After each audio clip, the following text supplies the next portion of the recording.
Te has ido. Ya, vale, no te preocupes que ahora... Ahora, Ahora he vuelto, vale, pues ya está grabando. Bueno, hola a todos, muchísimas gracias por estar aquí con nosotros en todosobrelaansiedad.com y hoy tenemos el privilegio de tener al doctor Arturo Goicoechea. Muchos de vosotros le conocéis gracias a sus libros y su actividad de divulgación. El doctor Goicoechea es neurólogo, ha sido jefe de sección del Hospital de Santiago de Vitoria y ha dedicado su esfuerzo al estudio de la percepción somática desde la perspectiva de la moderna neurociencia cognitiva, ¿no? Y entonces, bueno, buenos días Arturo y muchas gracias por estar aquí ayudándonos a seguir comprendiendo. Es un placer. Muy bien. Pues el doctor Goicoechea nos trae una propuesta muy útil, muy interesante para las personas que están padeciendo tanto migraña como dolor crónico, como cualquier otra afectación, y que él lo llama no pain, es decir, entender el dolor hace que puedas librarte de él. Y dice que es una perspectiva biológicamente correcta, pero políticamente incorrecta. Ahora veremos por qué. Y que no es necesariamente fácil de aplicar, pero que es muy simple. Y eso es, apuntemos, ¿no? La migraña y otros dolores crónicos ocurren en un organismo completamente sano que se protege de forma descabellada. ¿De qué nos está hablando aquí Arturo? ¿Qué significa esto? ¿Cómo explicas tú cómo se forma la migraña? ¿Cómo una persona crea la migraña o su cerebro? Bueno, cuando nacemos no tenemos definida cuál es la interacción del organismo con el entorno, ¿no? Tenemos una serie de programas básicos muy consolidados evolutivamente, pero luego queda un largo periodo de aprendizaje que depende de ese aprendizaje de muchísimos factores. Y en nuestra especie un elemento fundamental es la cultura. Uh-huh. Recibimos muchísima información, muchos modelos, muchas pautas conductuales, muchas cogniciones, muchas dinámicas emocionales, etcétera, a través de lo que nos cuentan de la interacción del organismo con el entorno.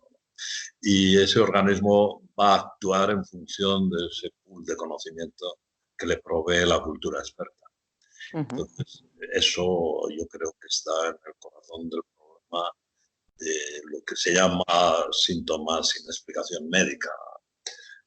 Entonces, estamos padeciendo pues, una cantidad de etiquetas, fibromialgia, migraña, síndrome de sensibilización central, etcétera, que están consideradas como estados, como enfermedades misteriosas y no como consecuencias de un proceso de aprendizaje. Entonces yo creo que llegamos a esa situación de patología en el sentido de que la residencia en ese organismo es insoportable, ¿no?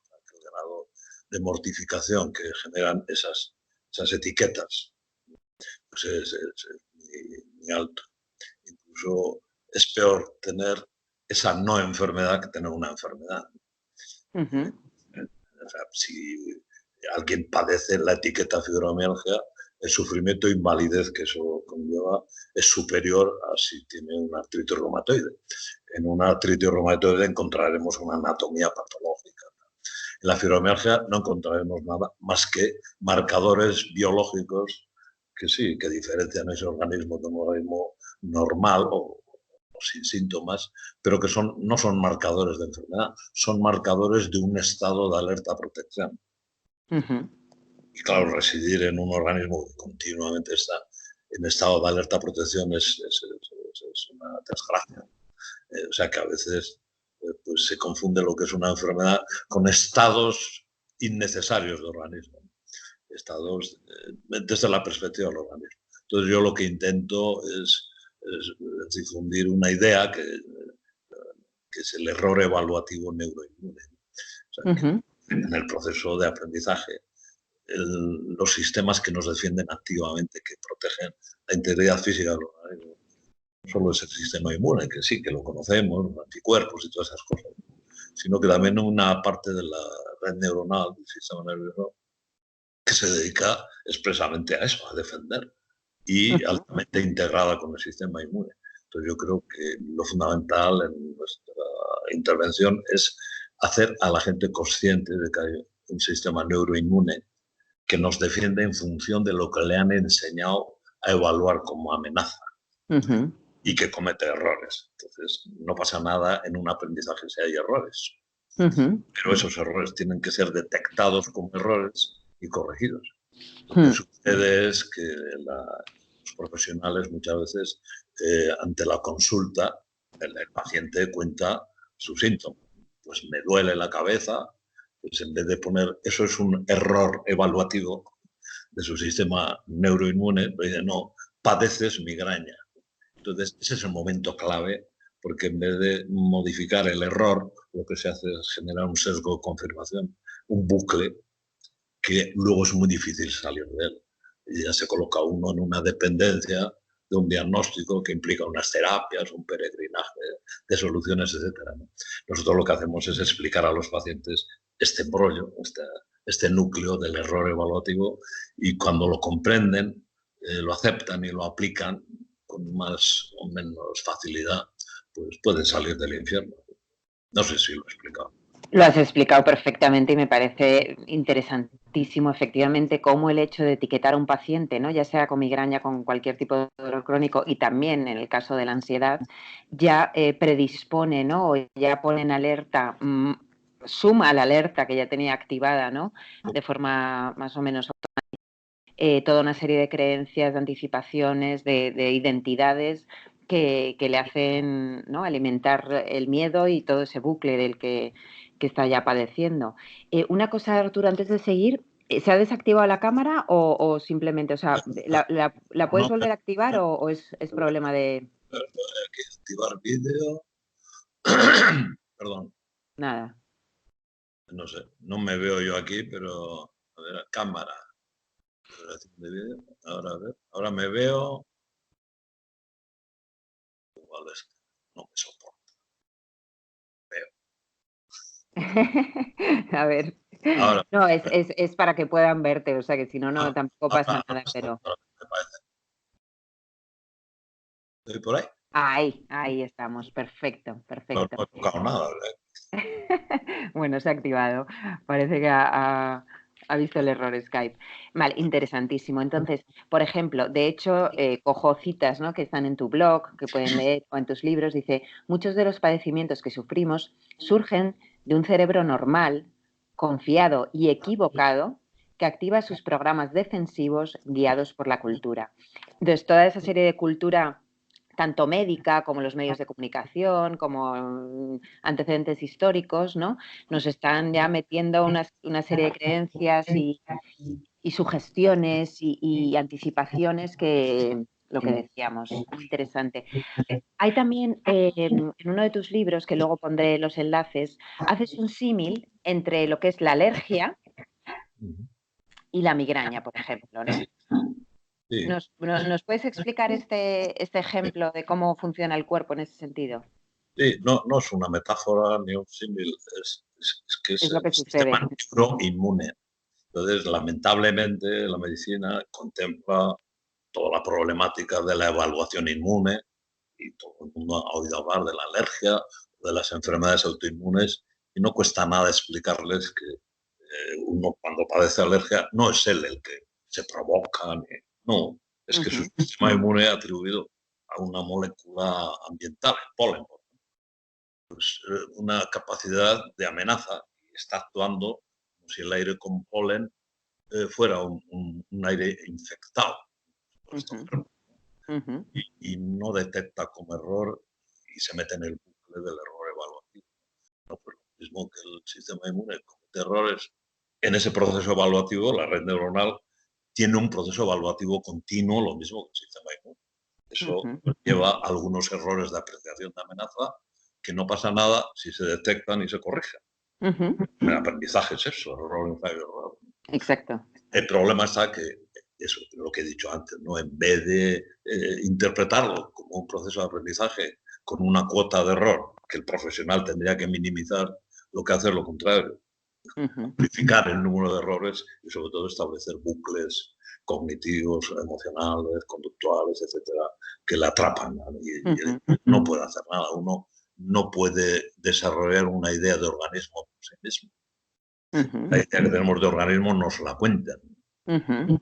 Y yo lo que intento es hacer consciente a los pacientes de esa idea de organismo, la narrativa que el organismo va construyendo sobre sí mismo y la interacción con el entorno, y que eso incluye la cultura, claro. Entonces, ser consciente de que uno no es más que la capa consciente de toda la actividad absolutamente inconsciente del organismo. Pero tiene que aprovechar esa presencia en el ámbito de la conciencia para adquirir información, para hacer modificaciones atencionales, conductuales, emocionales, etc. La conciencia es el único resquicio que tenemos para intervenir sobre el organismo, ¿no? Y eso hay Claro, que potenciarse. claro, para influir en todo el sistema que es autónomo, ¿no? Y que sobre el que no tenemos control directo, sino desde la conciencia. Y, por ejemplo, entonces, en el caso de los pacientes que llegan y te consultan, sería, al final, hablar del dolor de cabeza como una experiencia concreta e ir quitándole todo lo que añaden a nivel, como decíamos, creencias, anticipaciones. ¿Cómo es el proceso? O sea, ¿cómo sería? Sí, hombre, lo que hacemos es explicar la trama biológica del sistema neuroinmune. Lo Ujú. mismo que un paciente que tiene diabetes, pues se le explica la trama de la Claro, diabetes, pues no claro. tiene insulina, pues los hidratos de carbono.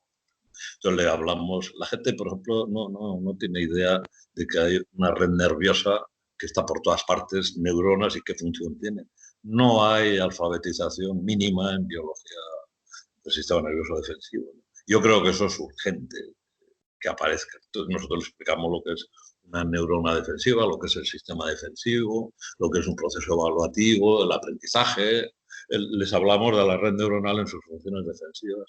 Les explicamos lo que es la conciencia, lo que es el yo, que es un sistema predictivo. Hablamos de, yo qué sé, las neuronas espejo, la imitación, no sé, y desactivamos, intentamos desactivar toda la trama oficial de las explicaciones oficiales que se autoatribuyen la exclusividad de la ciencia, pero no es una ciencia lo que soporta lo que dicen, sino es una construcción teórica que va muy ligada a la farmaindustria. La Ujú. farmaindustria no tiene la culpa de nada, pero además de los marcos teóricos promocionados, están los marcos teóricos de la ciencia básica. Claro. Nosotros nos alejamos del marco teórico oficial políticamente correcto e Ujú. intentamos construir un marco biológicamente. Pues qué importante este tipo de, ¿no? de profesionales y acercamientos, que sucede algo muy parecido a los trastornos de ansiedad, ¿no? Si llega un paciente al psiquiatra y le diagnostica trastorno de pánico, trastorno de ansiedad generalizada, ya sin explicarle cómo funciona el sistema nervioso, de la misma manera que está creando una reacción de defensa, la respuesta de lucha-huida, que le está creando un malentendido, y todos esos síntomas no quieren decir absolutamente nada más que eso, ¿no? Y la gente, bueno, mi experiencia es que la gente llega, el psiquiatra le receta una medicación, le da ese diagnóstico y punto, no les explica nada más.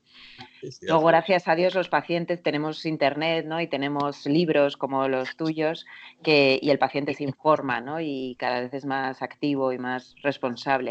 Pero bueno, qué importante esto que nos traes. Vale, entonces, perdona que te interrumpa un poco. sí, no, dime. Nosotros sí que explicamos por la reacción de lucha o vida, todo esto, ¿no? Ujú. Lo que intentamos es que sean conscientes de una residencia en un organismo que tiene sus dinámicas de interacción, no solo con el entorno físico, sino con el entorno social, etc. Y muchas veces les explicamos en el contexto de la etiqueta migraña y luego nos dicen que no solo esto sirve para tener menos dolor, sino que les da otra referencia para vivir, para instalarse en la vida de un modo general, con una ayuda de conocimiento sobre el organismo y la ansiedad, por ejemplo. Dice, pues, se me ha quitado la ansiedad. O Ujú. sea, el conocimiento es básico para disolver estados de ansiedad o el miedo, ¿no? El miedo, efectivamente, justo porque una persona que tenga migrañas, pues ya empieza a hacer asociaciones de, uy, me va a dar la crisis, ya ese pensamiento puede facilitar esa tensión, o sea, que está absolutamente relacionado, ¿no? Cómo la persona se relaciona con el dolor, Sí. ¿no?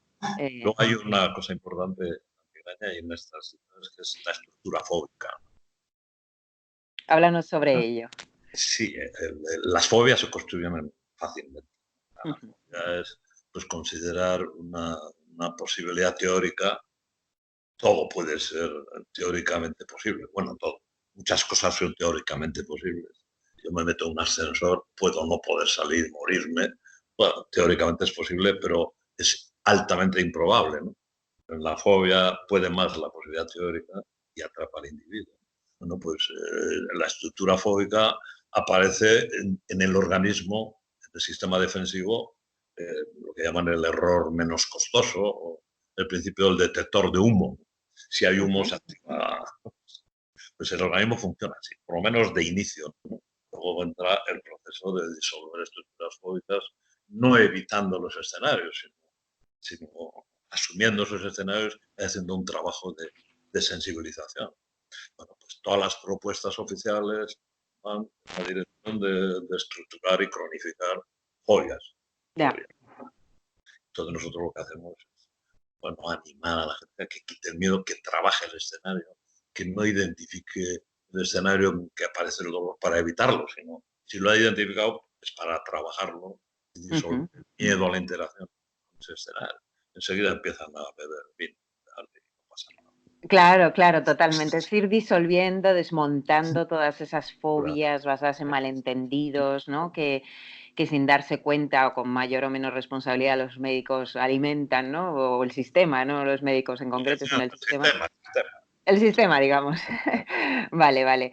Y claro, porque decías también otra cosa, es que tu libro es para estar subrayándolo, ¿no? Y sobre todo para los pacientes, dice, el ser humano, ¿no? Comienza el aprendizaje con desconfianza, exagerando las sospechas frente a lo que no conoce. Y piensa el sistema de defensa, este congénito del que nos hablabas, tanto inmune como neuronal, piensa mal y sobrevivirás, ¿no? Está muy...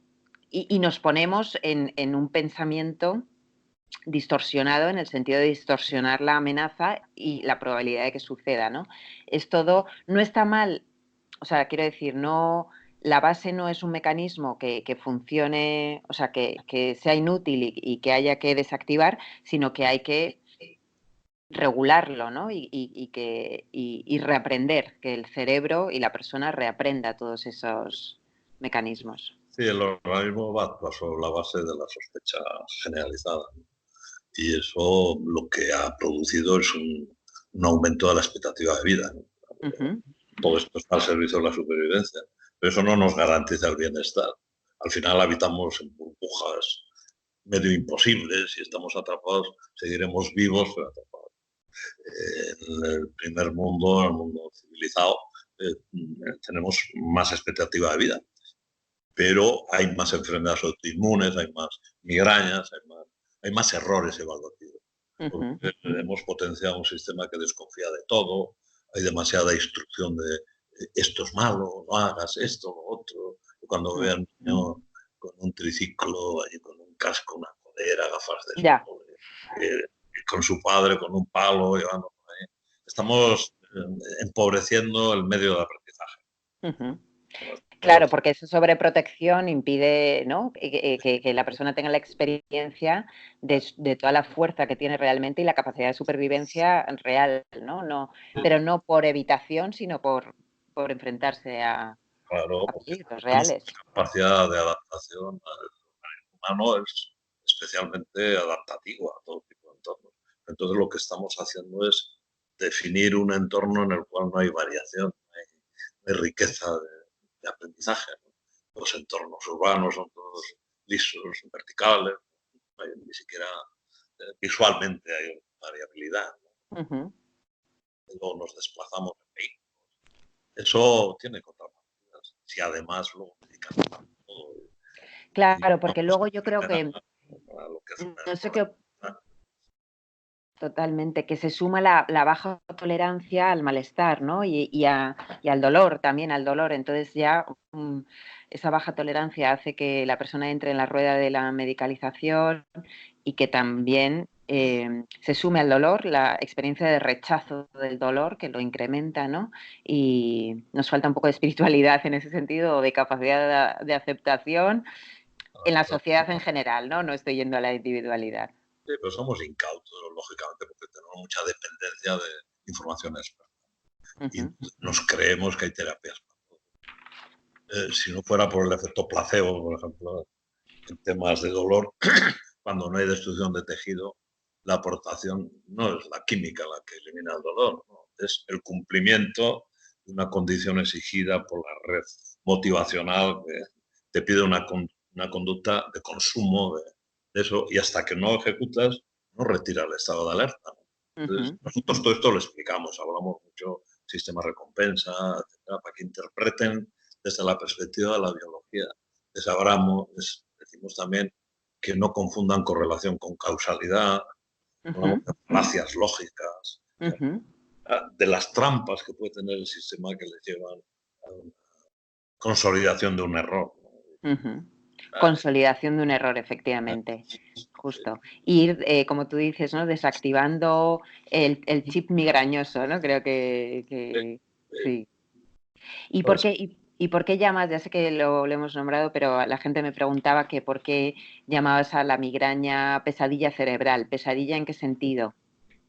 Bueno, hay que entender que el cerebro es una estructura que genera una narrativa continua, una consideración continua, día y noche. No para el flujo evaluativo continuo, ¿no? Y que tiene estados variables de presencia del individuo, o sea, de conciencia o no.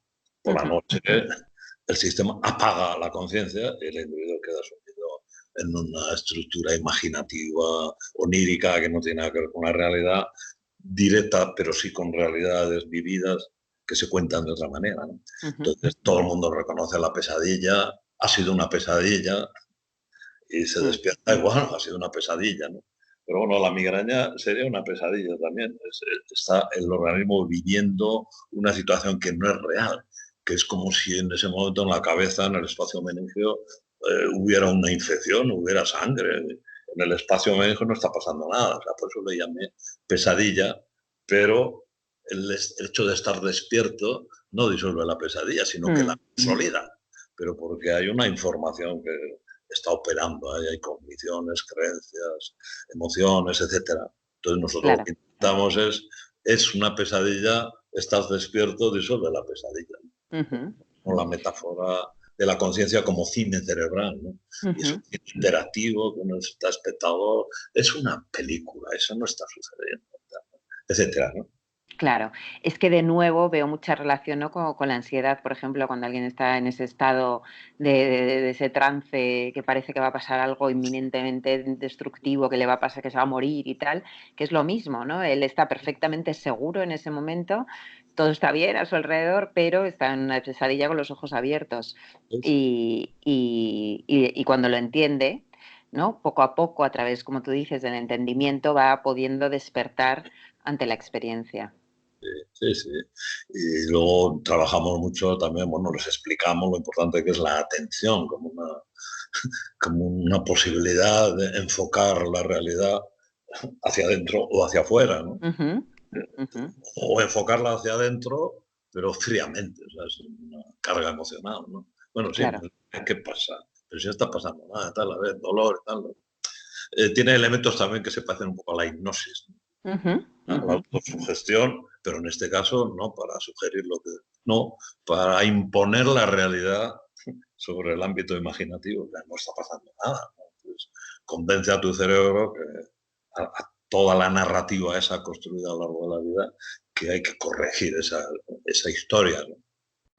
Claro, y muchos llegarán, me imagino, Arturo, a tu consulta o a leer tus libros o a escucharte, a lo mejor tras 20 años de haber ido alimentando la creencia contraria, ¿no? Entonces, quizás les cueste un tiempo, como tú dices, no es fácil de aplicar, no es inmediato, pero vas revirtiendo todo eso, ¿no? Y un acercamiento hacia lo que estás viviendo desde un lugar mucho más, sí, desde la comprensión, que es liberadora absolutamente y... Sí, nosotros habitualmente recibimos lo que llamamos náufragos. Sí, Gente que ha probado todo. claro. Los pacientes prefieren que sea verdad una propuesta que la que promete soluciones, ¿no? Entonces la gente prefiere que haya una terapia, hago esto y se me quita, ¿no? O sea, Lógico. hasta que no consumen todas las ofertas terapéuticas, normalmente no vienen donde nosotros. Entonces, lo que viene donde nosotros es gente que lleva años, que ya no le funciona nada, etc. Y eso no impide la resolución. A veces las resoluciones son ¡za! Lo Sí, ¿no? conocen, hacen así, se asombran, ven la sencillez de la estructura y se disuelve. Otras veces es casi heroico oponerse a lo que el organismo está intentando hacer. Como puede ser heroico irse de casa a veces. Sí, Hay sí. una divergencia en opiniones entre padres y hijos, etc. Ujú, Que al final esto funciona, las dinámicas del organismo son las mismas que las del individuo insertado en sociedad. Es una ujú. sociedad de células y tal. Y bueno, hay que verlo de un modo simple y no extraño, y luego dejar de pensar en químicas mágicas, en soluciones externas. Hay que focalizarse hacia uno mismo y adquirir conocimiento y luego tratar de aplicarlo y aprender a gestionarse emocionalmente, conductualmente, cognitivamente, atencionalmente. Es que eso estamos haciendo todos los días. Claro, es que al final el ser humano que sufre, claro, que justo el que está sufriendo, pues busca su propio cerebro, ya no él, ¿no? Soluciones rápidas que le saquen de ahí, ¿no? Y que alimenten todas las creencias. Pero se acaba dando cuenta que la solución no está ahí, sino que la solución está en lo que tú dices, en comprender, en conocerse, en autogestionarse y en cambiar el chip. Sí. En Sí, muchas... pero a eso hay que explicarles cosas, hay Claro, que necesitan hacerles ver información. lo que daban por cierto no lo ves, tienes que utilizar argumentos, utilizar bibliografía, presentaciones, tienes que razonar, no puedes prometer. Nosotros lo primero que decimos es que esto no es una terapia y que no les vamos a dar ninguna solución. Vamos a dar conocimiento, vamos a dar herramientas para que luego las utilicen, pero no son pautas. Bueno, pues haces esto, luego haces 5 minutos de no sé qué. Tal, ¿no? Entonces te explicamos de qué va todo esto. Pero es que lo que tú dices, que muchas veces ni siquiera se necesitan pautas concretas, que es lo que pueden haber intentado durante años, y lo aplico igual a la ansiedad, sino que Sí, simplemente el hecho de comprender ya puede disolver de forma automática sí, sí, la estructura del miedo, ¿no? Que sí. luego puede volver cuando estamos un poco más en automático y de nuevo se pone en marcha el sistema nervioso, el sistema de defensa nos pone en ese estado, pero volvemos a recordar, nos volvemos a centrar, ¿no? Y a conectar con eso que hemos aprendido y reforzamos las nuevas creencias. La mayor dificultad está en la ansiedad por no conseguir el objetivo. O sea, que hay veces la gente lo comprende y ve que tiene una lógica y, bueno, pues lo voy a hacer. Entonces ponen tal ansiedad y angustia e incertidumbre, y entonces se meten en otra estructura de incertidumbre, de ansiedad, no sé cómo hacerlo, nunca lo voy a conseguir. Y, o sea, eso es lo que llama la teoría del proceso irónico, ¿no? Cuanto más ansiedad pongas en la consecución de un objetivo, peor, ¿no?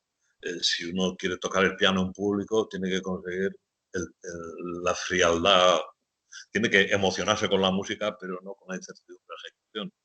Exacto. De que ya ha hecho el trabajo de aprendizaje, que ya se sabe la obra. ¿Vale? Se tiene que relacionar con la música y no con el error.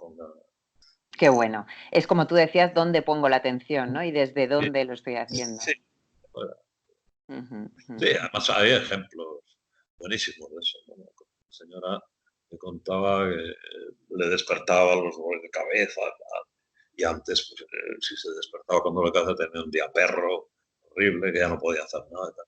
Ahora, al comprender, a veces me despierta el dolor de cabeza, me despierto con dolor de cabeza, pero digo, anda ya, que tengo sueño. Me doy la vuelta y me duermo. Fíjate, o sea, es desde Pero no son dónde me relaciono. mágicas, ¿no? Sí, sí.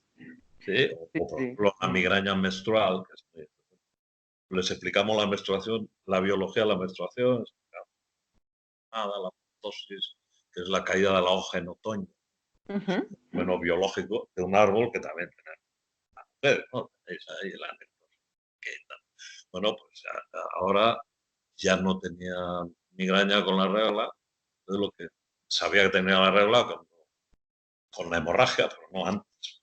¿Ya? Entonces Sí. decía, ya es otoño en mi útero. Conectando con la naturaleza. La biología es fundamental.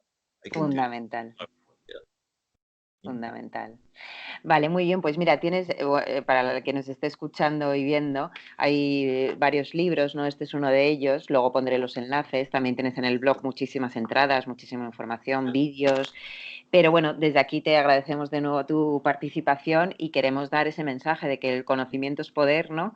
Y que a veces no se resuelve todo mágicamente, pero que sí es imprescindible. O sea, es el primer paso, comprender bien lo que está sucediendo en tu cuerpo, cómo funciona tu cuerpo, cómo hace cosas desde hace miles de años, ¿no? Y que hay que conocerlas para no interpretarlas erróneamente. Y eso nos va a ayudar mucho en este proceso, ¿no? Que las personas están sufriendo, pues aliviarles este sufrimiento y que lo vivan desde otro lugar. Vale, Arturo, pues muchísimas gracias de nuevo. Dejaré toda la información Mm. y nada, un poco como conclusión sería que se puede mejorar mucho, ¿no? ¿Qué dirías como conclusión? Nosotros llevamos ya mucha experiencia con grupos. Yo creo que el grupo en algunos temas es un añadido potente. Ujú. Y los resultados rondan el 70% o más de disminución de días de dolor. Prácticamente desaparece el consumo de terapias y luego recuperan cosas importantes como la dignidad. Les dan a entender que son ellos los responsables. Les digo que no, vosotros no sois los responsables, sois unas víctimas. Ahora tenéis una herramienta que puede hacer, ¿no?, responsables, protagonistas, ¿sabes? Y vuelven a llevar una vida normal, a beber un vino, a irse de viaje y sienten sobre todo que han salido de una oscuridad, Sí, se libran del estigma social, no les cree nadie. claro. Y a veces ni siquiera los profesionales. Entonces, ellos saben lo que está pasando, si los demás no lo entienden, pues, pues que les den, ¿no? Pero yo Totalmente. Dejan de exigirle al mundo que les entienda, ¿no? Y se liberan de esa carga y cambian un poco su identidad que habían creado. Hay creo una identidad que, enferma, que ¿no? la última diapositiva que les ponemos es un niño que sale así haciendo un corte de mangas. Hacer un corte de mangas a la información sensible. Claro, claro, buenísimo. De normalidad, Qué ¿no? bien, qué Las bien. personalidades perfeccionistas. Si sois perfeccionistas, pues mejor para vosotros. Eso hace que gestionar una personalidad sea un poco más complicado. Ajá, Líos. Ya, bueno, eso no tiene qué bueno. nada que ver. Pues el autoestima de Ajá, organismo, ¿no? ajá. Y todo eso con sentido del humor, ¿no? Que también ayuda Hombre, un poco. a... Sí, sí, a Claro, veces hacíamos meriendas. sí. Qué bueno. Queso, chocolate. Fíjate, o sea, todo lo supuestamente prohibido, ¿no? Sí, De... una Mm, cena de cosas prohibidas. qué bien, qué bien. Vale, bueno, Arturo, pues nada, aquí lo dejamos y a vosotros que nos estáis viendo, pues gracias también por participar en crear una sociedad más consciente, más sana y más responsable, corresponsable, ¿no? De sus tratamientos y su salud. Sí. Y dejaré toda la información del doctor Goicoechea debajo en el canal. Muchas Vale, yo gracias. veo que no has hablado de mi último libro. Yo vengo aquí a hablar de mi libro. No, no, ¿Cuál que ha es? salido un Luego lo libro que pongo todo debajo, se sí. llama Desaprender la vida. Ujú. El Sí, que has sí, sí. enseñado es el anterior, el 2009, y El anterior, efectivamente. ahora hay uno muy cortito que está con pago a los cursos. Bueno, se No, no, llama Desaprender la migraña en sí, Amazon. ya. No, de hecho lo tengo también, pero se lo dejé a una paciente. Viene con una casita dibujada, ¿no? En la portada. Si no, mi hija, que es la que lleva, me va a echar la bronca. Cuando Me parece fenomenal. Sí, me parece fenomenal, pero luego lo voy a poner abajo y lo voy a poner en Instagram, que también tienes ahí tienes tu. mi hija pequeña que me maneja por ahí. Pues también les diré a las personas que nos estén viendo que te sigan en Instagram porque tienes ahí un perfil y bueno, y en tu web todo lo voy a dejar abajo Ah, y tienen ahí acceso. O sea que mi hija gracias muy bien. pequeña. No, esto hay que divulgarlo y hay que... Sí, sí, me parece estupendo. Pues muchísimas gracias, Arturo. Muchas gracias. Sí, vale. Adiós.